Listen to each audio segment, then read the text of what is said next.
Doğu Türkistan'ın başkenti Urumçi'de 5 Temmuz 2009'da meydana gelen olayların 9. yıl dönümü ve halihazırda devam eden Çin baskıları ve zulümleri nedeniyle dünyanın birçok bölgesinde protesto gösterisi düzenlendi. İstanbul, Brüksel, Washington, Stockholm, Paris ve Amsterdam başta olmak üzere dünyanın çeşitli bölgelerinde 10 binlerce Uygur Türk'ü sokağa döküldü. Mana biz bugün bir yerde namayişte Avrupa Komisyonu'nun altında hürmetimiz China! Fascist China! Fascist China!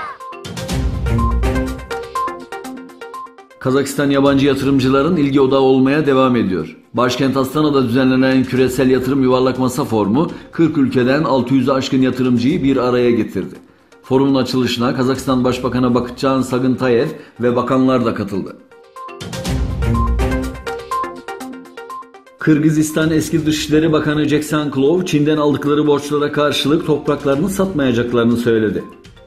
Eski Bakan Alikbek Jeksanklov yaptığı açıklamada dünyanın bütün ülkeleri birbirlerinden kredi alırlar.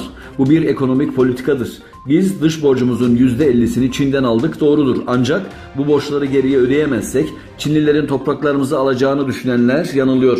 Öncelikle uluslararası ilişkiler buna izin vermez ve Kırgız halkı da buna zaten sessiz kalmaz dedi. Amerika Birleşik Devletleri Başkanı Donald Trump, Amerikan Kongresi'ne göçmenlik yasasını derhal değiştirerek kongreden geçirme çağrısında bulundu. Trump, kongreyi muhatap alarak Twitter hesabında, "Kongre, akıl almaz durumdaki göçmenlik yasamızı derhal düzeltin.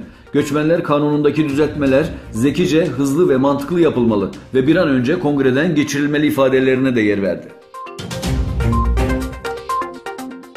Amerika Birleşik Devletleri'nde bir kadın aktivist, Başkan Donald Trump'ın göçmen politikalarını protesto etmek için özgürlük anıtına tırmandı. Yaklaşık 3 saat süren eylemin ardından protestocu kadın gözaltına alındı.